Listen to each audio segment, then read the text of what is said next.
here. Interesting times. It's funny, as I was thinking about all that's gone down these last couple days, my dad's favorite song is American Pie by Don McLean. Yesterday felt a little bit like the day the music died. It was a really hard day for, I think, all of us involved in college athletics. I put out the statement yesterday, but it's hard, I think, for people to recognize all that goes in to the preparation and these few opportunities for our student athletes to go out and compete, play the games and the sports that they love. It's there's so much energy, so much effort from the student athletes, from the coaches, from the support staff. Obviously, this is what our entire operation is about, is providing these moments that are very scarce.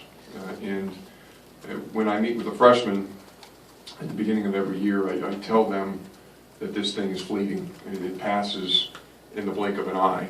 And we encourage them to enjoy it, to really take the time to pause and reflect and recognize the opportunities that they're having as they come.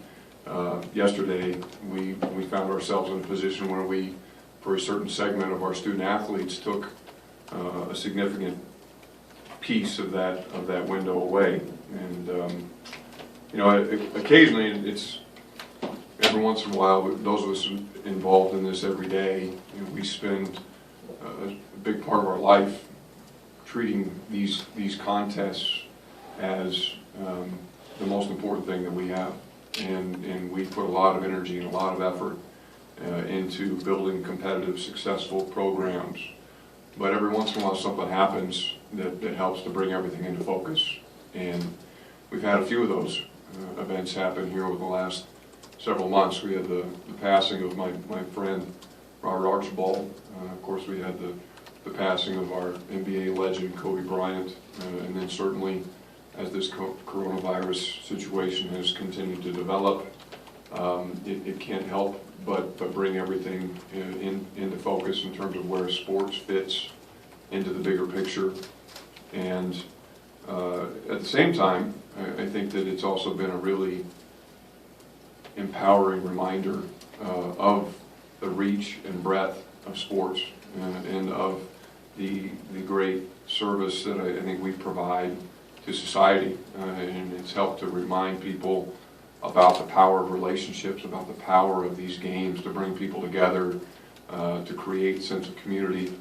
And all of a sudden, when the lights go off and the entire thing goes dark, there's this incredible sense of void and loss that we have to work through. I mentioned in my statement, yesterday was the hardest day. I've never had a day like yesterday. Things happen incredibly fast, and they're not finished happening. I think that's evident that things are very fluid. They continue to evolve on a national level, on a regional level, and certainly here on our campus as well. But the communication to the student athletes last night, we had a teleconference with them where we sent an email to them in the afternoon, just on the heels of the announcement from the Big Ten. And then we had a teleconference with them and any parents who wanted to participate last evening. We'll have another one most likely early next week. And part of the message is this is an evolving situation, so we don't pretend to have all the answers. We work really hard not to act like we have answers to questions when we don't. But the message to them really was just one of appreciation, support, empathy. Again, I have great understanding of what has gone into preparing for these opportunities, and to suddenly, for reasons out of their control, have the opportunities taken away is, the word I used yesterday is true. It's heartbreaking. And so we want to be there for them as they work through this and their own emotions, and we will continue to provide that support. So to just kind of outline what has happened, and I think that's fairly evident at this point, but just to be sure we're all on the same page. At this point, there will be no competitions. for the remainder of the year for any of our teams, conference, non-conference, home, away. There will be no practices for our teams for the remainder of the year. There will be no organized team activities, and these were decisions that we made yesterday in advance of the Big Ten's announcement this morning relative to organized team activities. I think what's important to us is that, again, this is bigger than sports. And so as our university continues to navigate the situation, to put policies in place, we want to be sure that our student athletes are in a position to comply with those policies, to follow the directives that are coming to our entire student body without concern for their status as a student athlete, that we're not putting in place a situation where they have to choose between what the university is telling them to do and what they're being asked to do by our athletic program or by our coaching staff. And so we want to be sure that they have a clear path to make good choices for their own health, for the health of their families in our campus, that aren't affected by what they feel are obligations to the athletic department. And so we've tried to remove any of those barriers and again provide them with that clear choice. What is an organized team activity? Obviously something that people will ask. I think from my perspective it's planned workouts, it's organized activities, it's scheduled lifting, and you know, we're not, again, we don't want to create any sense of compelling them to be in a certain place at a certain time. If in fact that is going to contradict the directives that are coming from the university. We also, as I think people saw, the Big Ten yesterday placed a prohibition on in-person, on and off-campus recruiting activities. I think that makes a tremendous amount of sense. We'll also be making some announcements probably later today with regard to public use of some of our facilities, particularly the Atkins Tennis Center and in the Armory. Again, in light of everything that's going on, we think it's best to err on the side of caution, and we'll have more information about that forthcoming. We will have a number of our student athletes who will remain here on campus. We have a certain segment of them who have a variety of reasons to do so. Certain student athletes may be recovering from surgery, may be in the midst of rehabilitation. They need a higher attention in terms of athletic training, sports medicine. We'll make arrangements for them to be here. Certain student athletes, some of our international student athletes, others of our student athletes who may come from different backgrounds, different places, it may make more sense for them to be here than to be at home, and we're working through who some of those student athletes might be. Some of our student athletes may benefit from more on in-person and hands-on academic support, and so we'll be sure that they have the opportunity to be here as well. For those student athletes who are here, we will continue to provide access to our support services, so we still will have weight rooms available, we'll still have our athletic training room available, we'll have our academic services center available, our varsity room. Again, all these things are subject to change depending on how things continue to develop at the campus level. But those services will be scaled back. Hours will be limited. We'll probably try and condense our facilities down. Instead of operating 6 weight rooms, we may operate 2, so that we can focus our resources on making sure that those spaces remain sanitary, clean. We're able to keep our personnel aligned with the spaces that we do have available for use. And I think most importantly for me in the near term is making sure that for those student athletes who yesterday had their opportunities curtailed, that we provide an outlet, that we provide services and support.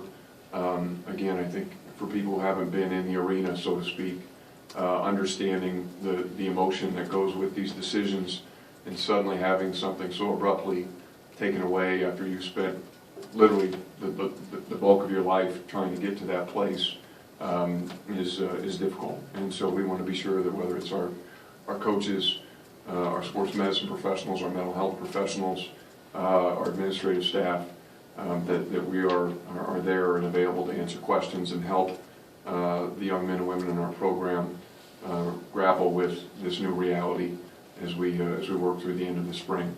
You know, these are hard decisions, but it's also an interesting time. It's an unprecedented time, and so we need to be in a position to exercise some agility. And as I said, I think yesterday in the statement, make sure that we return to our core values. And we talk all the time about how our student athletes, their health and well-being is number one on that list. We don't often get pushed to make a decision that that sometimes could be at odds with that, but in this case we did, and we needed to be sure that we came out on the right side of that question. So I'll turn it over to Coach, and then we're happy to answer any questions. Well, I think first of all, a big thanks goes out to the Big Ten leadership, to Josh, the leadership of our university, in what has been an unprecedented turn of events, and I think we all understand that this is bigger than a tournament, and a Big Ten tournament and an NCAA tournament, and it actually is a very valuable lesson for all of our student athletes and what is the game of life, that it is pretty significant, and how abrupt it can end. We were practicing yesterday in Hinkle Fieldhouse, and we were told, both teams were on the floor warming up, and we knew that there were not going to be fans, and yet there was a tremendous sense of excitement, and 20-30 minutes into that, we found out that was not going to happen. We finished practice,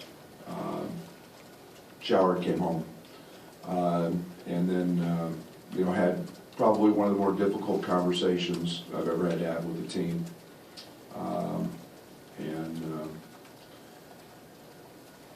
nothing's easy in those moments. You feel for Kipper, Tyler, Sammy, Andres Felice, and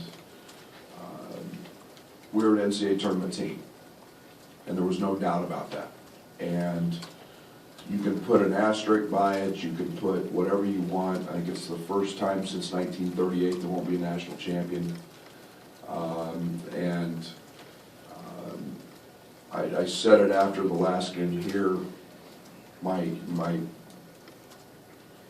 gratitude for that group of guys will never be remembered. I made a comment to Josh yesterday that in all my years, and however many more that I have in me, this team I will always remember. And it won't be because we didn't play in the NCAA tournament and the NCAA tournament didn't happen. It'll be because of all the fond memories and all the hard work and all the character and all of the wonderful adjectives that go with a team. I had fun this year. I had a blast coaching this team. And when you get to enjoy those moments, to have it end abruptly, and for something that is so big, and it is hard. It is hard. It's crushing. It's devastating. I had a sick feeling the night before. I kind of had an idea of where it was going, and it's just hard to put that in the right perspective. But this team achieved a lot. I'm extremely proud. We've got Illinois back in the NCAA tournament. We've got Illinois back on the national stage, and the event's not going to happen. And I feel for those kids. Our coaching staff's done an incredible job, and we'll be there. We'll be back there. But those four guys won't, and that's what's so disappointing, to walk on that court and get that experience. But circumstances are what they are, and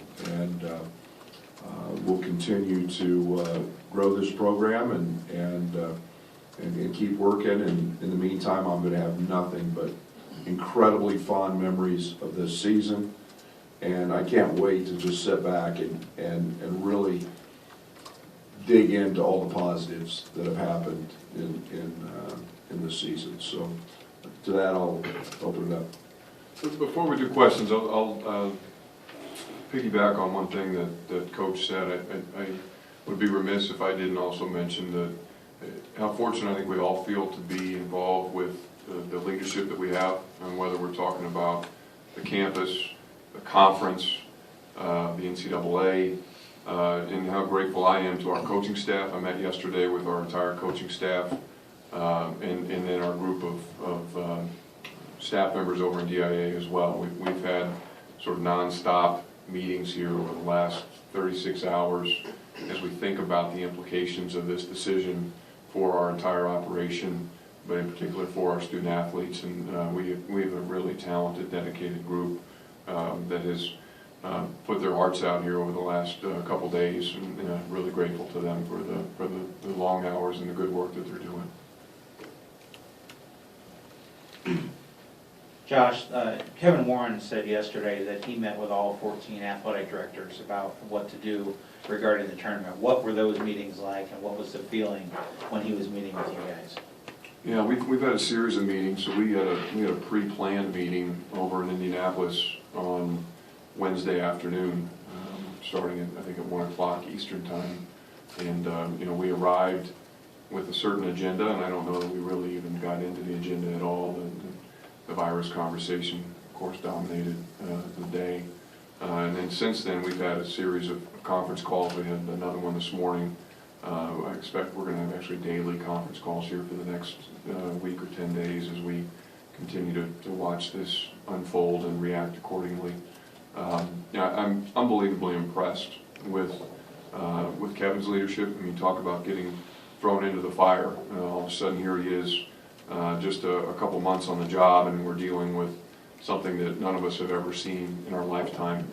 I appreciate his open mind. I appreciate his interest in gathering feedback and building consensus.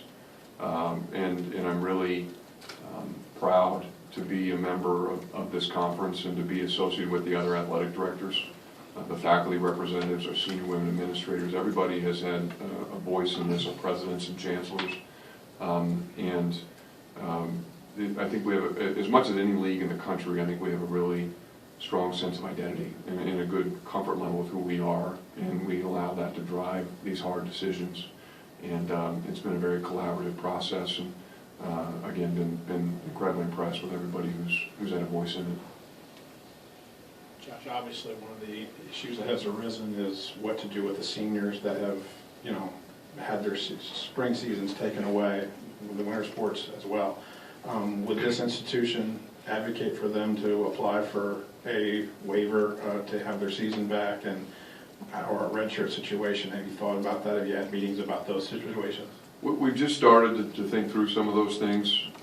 It's not as straightforward as it might first seem. I think that I fully expect that there will be a lot of amendments, waivers that will stem from these events. I think that certainly the opportunity to come back in a lot of ways is a no-brainer for student athletes who want to take advantage of that opportunity. But you're also going to have to look at scholarship limits. You're going to have to look at roster sizes, because most of those spots have been given to somebody for next year. And so you may have to grow the scholarship support for a year while we work through the transition. Not to mention things that you probably won't be able to work through as much, but if an incoming baseball player thought that the stud center fielder in front of them was going to graduate and move on, and that spot was going to be there for them to try and compete for, and all of a sudden that stud center fielder's coming back, that changes that internal dynamic. That one's probably not something that we can deal with legislatively, but I do expect that we will have a seat at the table as some of those conversations begin to grow here in the coming weeks. Josh, you mentioned Kevin's leadership through this. How do you approach this unprecedented event? What do you see as your role as a leader through it? Well, I don't know that it's any different than my role as a leader in any other capacity. I think that, you know, we try to be, in a lot of ways, kind of the calm eye in the center of the storm. I think that people are going to look to me and to our leadership team within DIA for guidance, for how to react to circumstances like this. I think there are certainly elements to this that are unprecedented. The speed at which things have changed has been really hard to fathom, and it seems like we get one sense of what's happening, and then by the time we put a communication plan together around that, then it's changed again. But just try to get the right people in the room, ask the right questions, and push people to think proactively about some of the implications of these decisions, and above all, in try and almost triage the questions and think about, okay, what needs urgent attention, what can we push off till tomorrow, what can we push off till next week, because everybody's got their own little pocket in this, and so somebody in the business office is going to wonder, well, what happens to the bus contracts, what happens to the hotel contracts, and in their world that seems really urgent, but in the grander picture, then we got to focus on the student athletes first. We got to get that, and then we're going to move sort of out from that starting point, and so you just try and create a priority list and work through some of those questions. And we've got, as I said, a big group across the way that's put in a lot of time and attention trying to get that list in the right place and start to develop some of those answers. Josh, maybe before this week, how much, in the department were you talking about coronavirus? What were those conversations like? Yeah, I think that it's become a fairly significant topic of conversation over the last, I'd say, 3 weeks.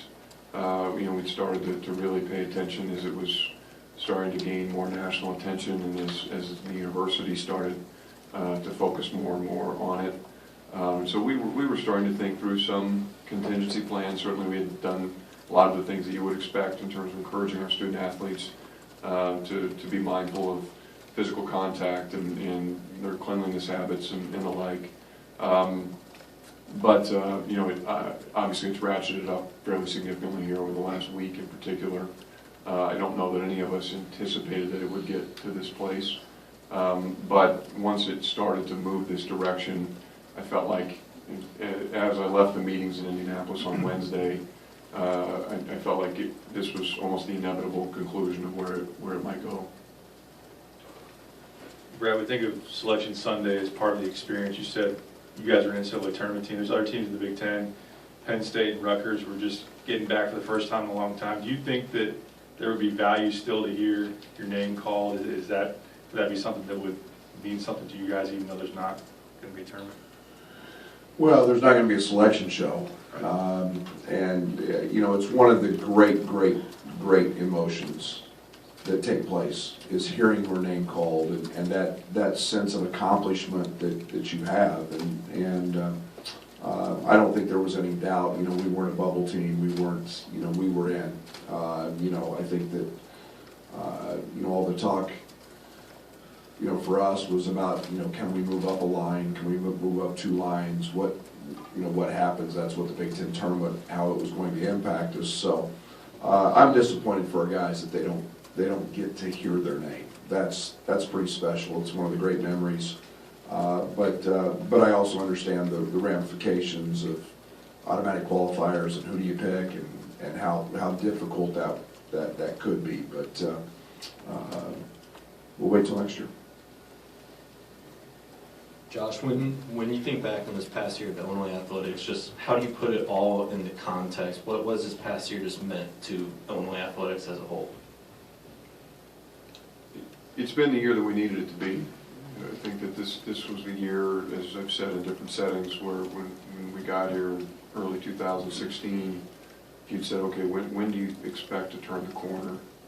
I would have circled 2019, 2020. And I feel like we've been able to do that. And again, it's differentiating emotions. It's not being satisfied, but being happy. I think that we're in a good place. This was a really important step in the right direction, particularly in the sports of football, men's basketball. I think our fans are excited. I think our community is excited. I know our student athletes are excited. We talk all the time about winners wanting to be around other winners, and you're feeling the culture within the athletic program evolve and change, and there's now an expectation that I think is being passed around amongst the student athletes, amongst the coaches. There's positive peer pressure. Hey, look what we're doing. What are you doing? And I think that's a really good place for us to be. And now the challenge for us is to take this momentum and capitalize on it and use it as a springboard to what I think can be a really special year next year and beyond. And so pleased, never satisfied, but happy with where we are and looking forward to what's to come. Brad, you mentioned that, this is toughest for the seniors, and what have you just seen them, how have you seen them react to this? Oh, it was a lot of raw emotion. And, there were more hugs, more tears from coaching staff, players. People forget we invest a lot. We invest a lot of ourselves in each of these young people, and we want for them to have special moments and memories that last a lifetime. That's what part of the beauty of athletics is that you create lifetime opportunities and lifetime memories and relationships, and yeah, that was a challenge yesterday, and there wasn't a dry eye in there, and you expect that. That's when you know people are invested and they're bought into to everything that we're doing, and I couldn't be prouder of that group of guys, and yet my heart aches for them.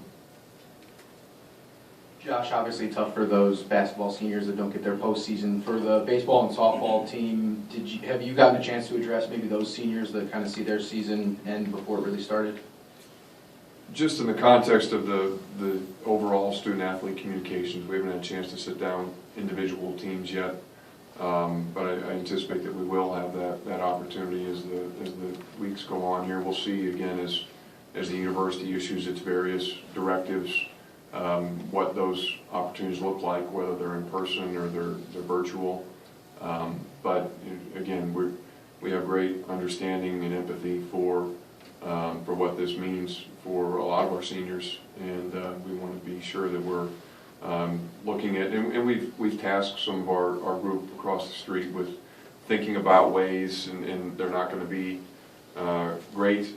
We recognize they're going to be poor substitutes, but are there ways that we can soften the blow a bit for our seniors in particular, in terms of things that they're specifically missing senior day in their respective sports. Some of them may have had the opportunity to be four-time letter winners, people who are looking to compete for this last time, or graduation. We don't know what's going to happen around commencement. We always do a breakfast for graduating student athletes that morning. Things like that, into the season banquets where the seniors are honored. How can we handle and approach those things that are being foregone and create maybe some different, but some sort of an experience or something that at least helps to make a little bit of a lemonade out of a lemon. Josh, as rapidly as this all develops in a negative way, if things were unexpectedly to go in a positive direction, has there been any talk of a door open at all to any kind of reversal, or is this all final? Well, if we've learned anything over the last 24 hours, I think it's that this entire situation is fluid, and as we've managed through it, we've done so with the information that we have available at any given moment. I think that we anticipate that the situation will not be better to the point that we would be in a position to re-engage in certain activities. Certainly the competition thing is final. That's not going to get changed. We recognize that there's a lot that goes into the planning and preparation for the travel, and the officials and the event staff and all the other things that go into hosting games or traveling to participate in games. Whether there would be an opportunity to revisit the practice conversation or the organized team activity conversation, sure. I mean, we're never going to say never. But again, just based on the information that I have and my admittedly relatively limited understanding of what's happening in the world around us, I don't think, given that we're sitting here in the middle of March and the semester ends in roughly 6 weeks, I don't know that we'll see significant change during that window.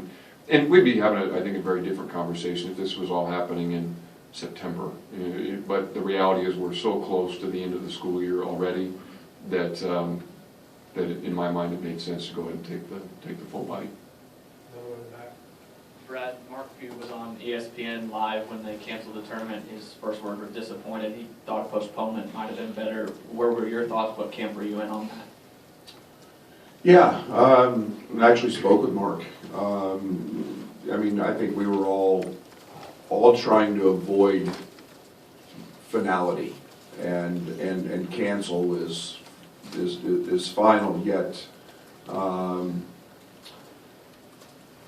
as Josh just mentioned, I think when you get so close to the end of the school year, you get so many other factors involved. It was way above just a basketball tournament, and you know, you've got travel restrictions, you've got so many other things that go on. I think you've got logistical plans. I would have loved to have seen it played, but I also am smart enough to understand that there were complications and well beyond the realm of what is normal in terms of just postponing something and rescheduling it. There was tremendous amount of complications to that, but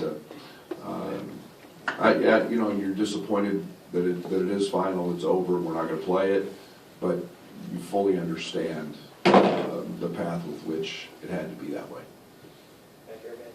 Coach, obviously your son was on the team, you and Tyler have gone through life together, basketball together. What emotions did you feel knowing that your career with your son, at least playing-wise, was over in a way that probably nobody foresaw? Yeah, it's really hard. It's really hard. I couldn't be happier for him, for his last game to be a start, for his last game for him to play well, to contribute. Those are probably make it all worthwhile. You know, he was a part of an NCAA tournament team at Stephen F. He was a part of an NCAA tournament team at Oklahoma State. He was a part of an NCAA tournament team at Illinois. He never got to step on the court with that, but man, there's a lot to be really, really proud of, and not as a coach, as a father. Shoot, I'm blessed. Josh, I know you're working through the wellness part of this, but financially, I know there's so much hits going across. How does this impact you guys? Do you know yet? Or without the travel and everything, how does this impact you guys? We don't know yet. I think I talked about prioritizing questions. We know that's a big question that will need to be answered, but it's not one that we've been able to dive deeply into yet. Certainly there will be financial implications of these decisions, but in terms of the magnitude and scale, I don't have a good sense yet. I guess, Brad, where did you kind of draw the ability to craft the right message with those guys, and just that process for you to have that conversation with them? Well, I thought on the drive home, and a lot of us coaches were talking around the country, and you know, we kind of had an idea of what it was. And again, I think you just kind of pause for a moment, and you realize the abruptness of it, but you realize the raw emotion that's going to be there and how bad you feel. Yet, in Illini basketball, there was a lot to be proud of. And I wanted to make sure that they understood what they had done. They brought us back to national prominence. They brought us back to the NCAA tournament. They achieved great things. We had a double bye. We were in competition the last week for the conference championship, the conference title. We were in a position to win a national championship. To be quite honest, I think in a year there was no clear-cut favorite. We had a chance. I wanted them to experience that. The Illini Nation is back better than ever, and the sellouts, the crowds, and I want them to remember those things, and not just the sadness and the emptiness that comes from not playing, but the positives of what happened, and you know, that's why it was a tough meeting, because you did mix so many emotions, and but I'll be forever grateful, man. That group is always going to live as one of the teams that accomplished so much and deserves so much credit. So I wanted them to know that. Josh, how do you encourage all of your teams to maintain strength and conditioning while also saying that lifting is one of the things that you have to cancel as an official matter? And will your trainers be available and under support staff? Yeah, I think that, one, I don't think we have to encourage it. You know, for our student athletes, the thing that I love about all of them is that their level of commitment and dedication is really without peer. And so their commitment to their ongoing development and physical improvement doesn't need me to incentivize that. They're doing that on their own. And as I said, we'll continue to make facilities available to them to do that. We're one of our meetings this morning, our strength conditioning staff will be developing plans to be sure that we're able to continue to provide guidance and instruction to our student athletes, even remotely, so that they have access to a plan, so that they're not just going into the weight room and doing their own thing, that we're giving them a sense of direction and guidance in terms of how their workouts should be held and what they're trying to accomplish. So it's, again, all new ground here, but feel good that our student athletes continue to be as motivated as they've ever been, and we'll continue to provide as many resources as we ever have, although the delivery of those resources might be a little bit different than we've seen in the past. Brad, how will you navigate recruiting, understanding you can't go out on the road? What will that look like for you? Do you even know at this point? No, I think it's something. In fact, we were talking about this morning. I mean, we're all in the same boat, and yet the transfer portal is filling up as probably as we speak. You can't bring those young people on campus. Everything will probably be done a little more now over the phone. You know, I don't know. I think it's to be determined yet if you can convince a kid to come by phone call. But I think, again, it's a very fluid situation that we'll see how universities, how conferences choose to move forward. The NABC has banned all recruiting, so you know, fortunately, I've got a great staff, and we are in a very nice position to have a majority of our recruiting needs met. But yeah, we'll stay monitoring the portal, monitoring phone calls the best we can. Mail-outs become probably a little more prominent, and stuff that we can send out through graphics and other things. But we'll stay as fluid as we can in that process. We've had a lot of 21 kids in unofficially. Some officially. That's been a very big positive, as they get to see State Farm Center, they get to see some games. So, you know, being able to get those kids in here, you know, we don't know what will happen with spring recruiting. We're being told that a lot of the circuits could possibly not happen. So we're still really up in the air as to what recruiting is going to look like here as we move forward. Brad, I suppose this is a kind of a follow-up to that question, but I mean, do you have ideas as a staff on how to keep, you know, maybe connected, you know, with the team and the players still engaged as you know, still move forward even if there's not, you know, organized activities? Yeah, and I think the one thing that you know, we'll continue to monitor that. I think the one thing that's needed for us is a break. and I say that, we've been going since June 6th. We didn't have a break with August, with the trip to Italy. Stepping away from and letting the body recover and the mind heal, so to speak, will be a pretty good thing. We had it planned anyway that we were going to take several weeks away from it. So we've got a little bit of time here how we'll get it. And as Josh mentioned, we've got highly motivated athletes who are going to continue to work and improve their games and so on and so forth. And through Fletch, and we'll sit down and monitor those situations. We'll stay up with the university policy and how, if any of those things change. But a break is needed for us, and we're going to utilize that the best way we can.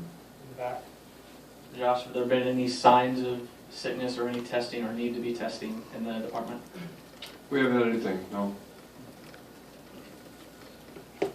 Josh, there will be a lot of communication about the communication between, the leadership, whether it's the NCAA office and ND to the school presidents to the college athletic departments. How do you feel about how this was handled? I know it's unprecedented, but is that an appropriate conversation to have about how do we improve the communication? I think when it's over, there's a chance to go back and reflect on how everything was handled and learn from, like you said, a situation that none of us have ever encountered before. I think we're still very much in it, and so doing a look under the hood to examine how it happened, I think is probably a little premature. But again, as I said earlier, I think that everybody is. I have no doubts that they're all doing the best jobs that they can in making the best of a really bad situation, and so we'll continue to engage at the conference level and at the national level, and the ripple effects of this will be felt for a long time. And as you mentioned in your question, I think there's just so many tentacles to this that are going to need to be addressed as we get through the immediate nature of what's happening on the day-to-day and start to look at some of the longer-term implications. It's going to take some time. Josh, you have some staff who've earned some performance bonuses. You might have to change the trigger mechanism. Do you have to talk to the chancellor? Do you have to get board approval for that? Yeah, we're looking at some of that. We recognize that, particularly for some of our spring sport coaches, they're now not going to have that same opportunity to earn some performance bonuses that they may have had in the past, and those can be meaningful increases for some of our coaches' staff. Another thing that we're studying is summer camps, and that's another opportunity that especially many of our assistant coaches have to earn supplemental income, and so those are open conversations right now that we're working through, recognizing that we have staff who have come to rely on at least some percentage of that income as part of their annual compensation, and we want to be fair to them and mindful of that. So I don't know the answer other than to say that it's on that list of things that we've got to contemplate. Brad, you said we're just 5 days away from you walking off the court in Iowa, giving high fives in the Orange Crush, and you said you're at practice yesterday. I mean, can you describe just the roller coaster of this week, the emotion, how fast it happened, and how the emotions changed so fast? We've hit the gamut of all of them. I probably hit the bottom this morning when my wife goes, now you got plenty of time to clean out your closet. We shift gears so quickly in basketball, and it's when the final game's over and you just jump into recruiting, and you wake up and you've got another gear that you just go to because it's not X's and O's and it's not your team, and now it's recruiting, and it never stops, and now it's stopped, and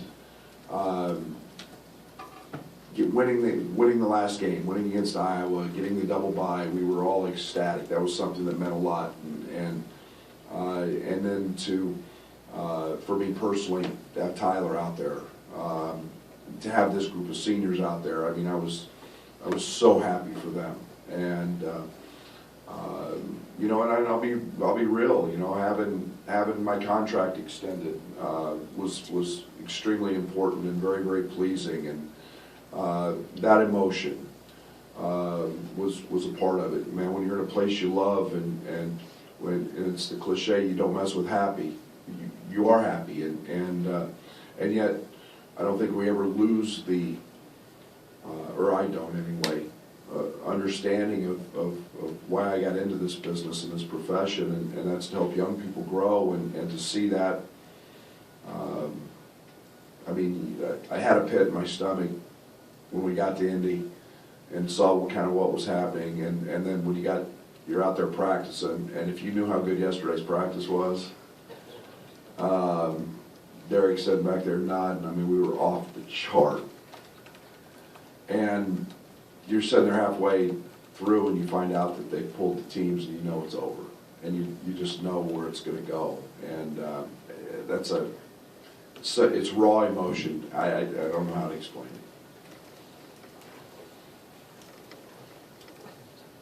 Brad, you mentioned earlier this team's been fun, enjoyed coaching it so much. What was about it? I mean, we've seen the moments on the court, but what behind the scenes made this so enjoyable? Oh, their personalities. And you guys have gotten to know them. I mean, you guys have gotten to experience them as much as I have. And this is character over characters, and our character's really high. And we've got great guys, and they were fun. They accepted challenges. They wanted to learn. They continued to grow. It's a blessing to sit there and watch a guy like Io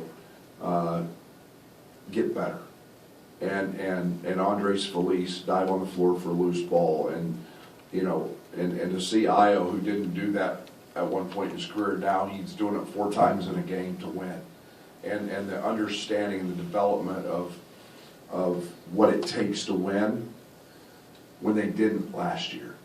And that's special, man. That's fun stuff. And you always love going to practice when they want to continue to listen and to grow. And I loved every single day of our 102 practices. Back here again, I guess this is for either of you guys. We saw in the NBA a player actually contract this. How comforting is it getting ahead of it maybe and not having a player get this yet? Get out ahead of this. Yeah, I don't know that comforting's the right word. I think, again, I have a pretty limited understanding of how this thing actually works, but it's going to make its way to Champaign. It's going to make its way to the university. I think with 10,000 student athletes in the Big Ten, I think for us to sit back and say that none of those 10,000 have already contracted the virus would be naive. And so, I think that I'm happy. I'm really happy that nobody within our department or among our student athletes is presented with symptoms yet. But I don't know that. I think that these decisions are minimizing the spread and the risk of the spread for our population, but they're certainly not eliminating that risk. And that's, I think, the challenge that we're facing as a society, is that we can put all these steps in place and we can self-quarantine and we can be as mindful and careful as we can be, but the minute we step into a room like this one, you're all sitting there next to each other. One of you may have the virus and not even know it. And so you take all these measures, and then as soon as you re-expose yourself by going out to dinner or going to the grocery store, doing whatever, going to the park with your kids, then the steps that you just took before that get a little bit undercut. And so that's the challenge I think that we're all facing with this new environment. Yeah. Right, I know a lot of Io's goals were shared throughout that locker room, but he had an opportunity at the next level last offseason. We'll have another one this offseason. It meant a lot to him to get you back to the NCAA tournament. What do you say to him? What do you want him to know? And what would your approach be with him? I know he felt like you guys still had a lot of unfinished business. Well, you're talking about a young man who was getting ready to perform on the stage that he loved the most, and that was the big stage. And my love for IO runs well beyond what you guys can even imagine. And you know, there's a young man who loved this university, wanted to see it get back to where he knows it belongs. I mean, he and I had an unbelievably common link in terms of wanting to see this thing grow. And I mean, his pride is second to none, and his ability to work. And I've said it many, many times, I've not been around a player as committed to success and work as Io is. And that's not just on the court. I mean, he's handled himself off the court in the academic endeavors. He's handled that off the court with his social habits at a top shelf level. And that has helped get us to this point. And you know, we'll see what his future holds. I think everything's up in the air with the NBA. You know, what's going to happen with their season, what's going to happen with the combine, what's going to happen with the draft. I think everything's, at this point, we've seen the power of sport, and it's at all levels. I mean, the Masters was postponed. I mean, we've seen all of spring training. We've seen NHL. We've seen NBA. We've seen the XFL. We've seen so many things happen. So I think it's sport's a powerful thing, and you know, in Io's case, we'll be there to support him every way we can.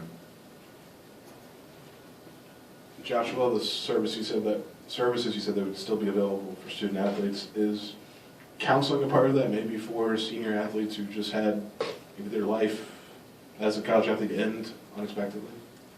It is, yeah. We have a fairly robust mental health structure in place that's always available to our student athletes, but we've already been in communication with them here over the last 24 hours, in particular in this instance, making sure that we have resources available for them as they, as I said, as they continue to wrestle with the implications of this for some of them for the end of their careers.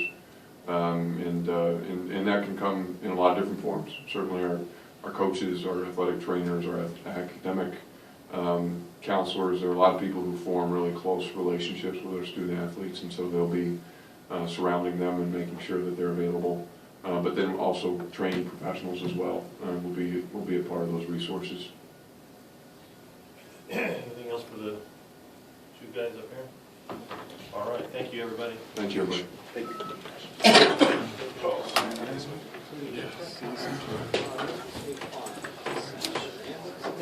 Look at that closet, Brett. Yeah, what the hell are you guys going to write about for the next? Good question.